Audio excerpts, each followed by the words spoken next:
Olá, eu gostaria de dizer aqui um argumento que muitos ateus usam e que é o Deus das lacunas, né?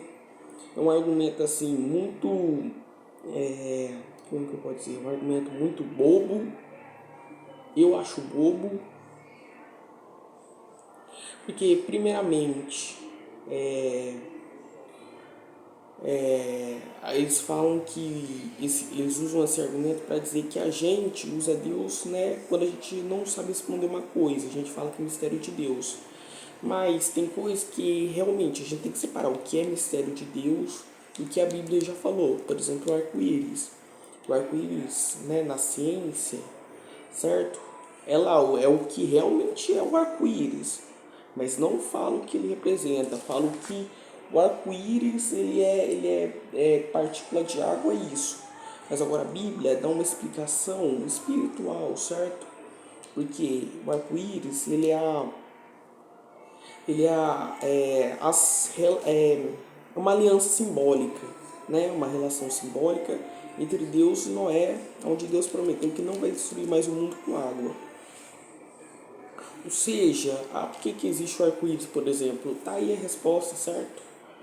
E claro que tem coisa que a Bíblia não dá resposta por causa de foco. A Bíblia não fala, sei lá, da Ásia, não fala da Europa, não fala da América do Norte, da América do Sul, por causa de foco. A história acontece em Israel, a história acontece na Judéia, certo? Então é tudo questão de foco. Mas agora eu falo assim, a ciência também, se a Bíblia fosse escrita por homens, ela teria, né, a ciência no caso, se a Bíblia tivesse sido escrita por homens, a ciência ela ia ter acertado tanto quanto a Bíblia.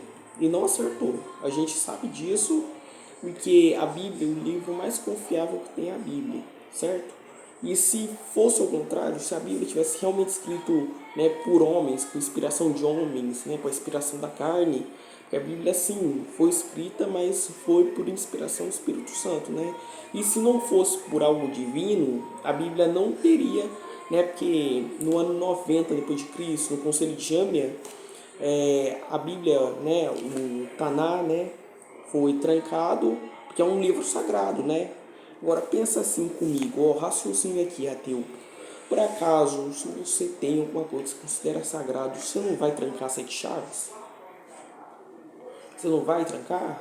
Então, no Conselho de Ano, né, 90 anos depois de Cristo, os livros antigos foram guardados, né, foram bem preservados, e a gente tem os escritos. Claro que o que a gente usa aqui, por exemplo, aqui, eu tenho três Bíblias, né?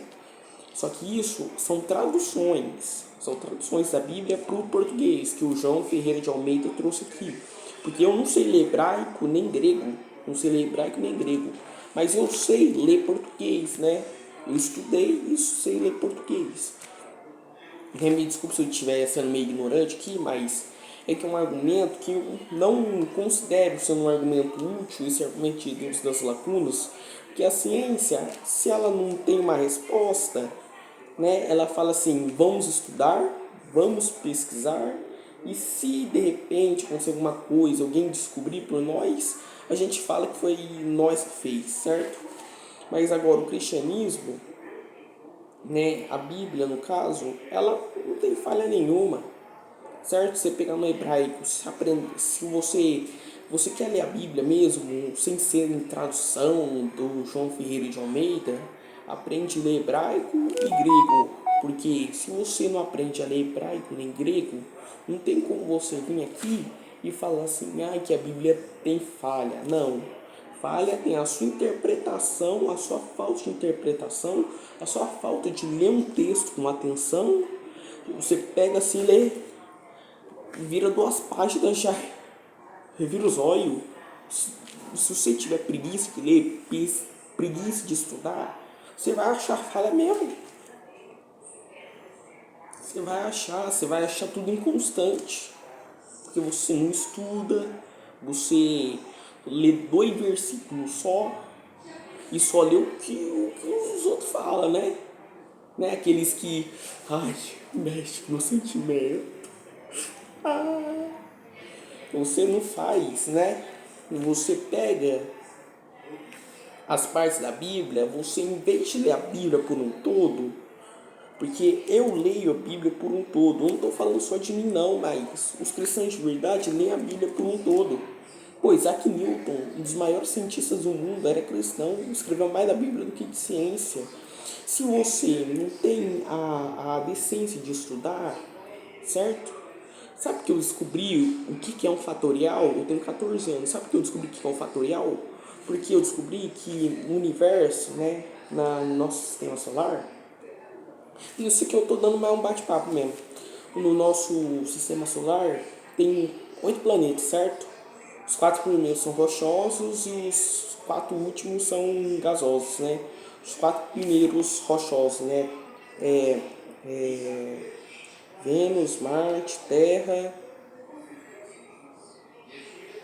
Nossa, eu sou muito ruim nisso, mas vocês entenderam, né? Eu sou muito ruim disso, porque não é minha área, mas vocês entenderam, né? Então, tipo assim, é uma coisa, é uma ordem muito específica, não acha não? 8 fatorial.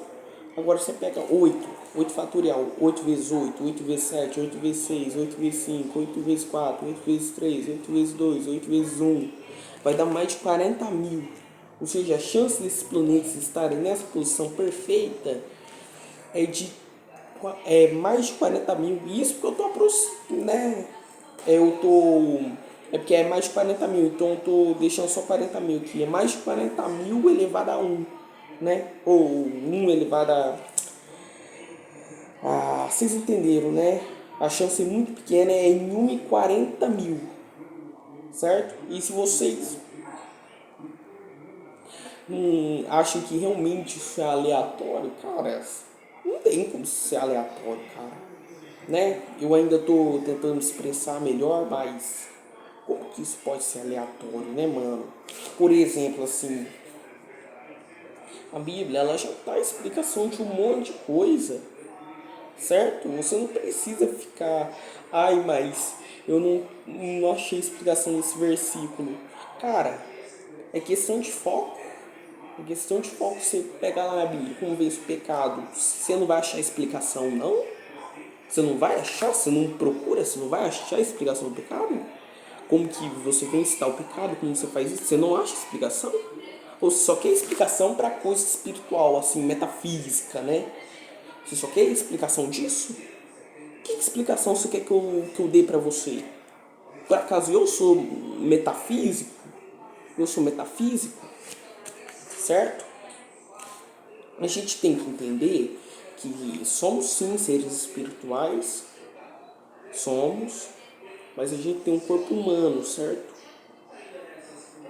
Se a gente tem um corpo humano e você, por exemplo, você que é ateu e provavelmente com certeza não ora, se você não ora, não busca Deus, porque é 4 coisas que Deus exige de você, só 4, certo? Que é que você ama a justiça, pratique misericórdia, tenha um relacionamento com Ele e renuncie de vez em quando. Renunciar ao pecado, renunciar a uma coisa que atrapalha você na sua caminhada, é isso.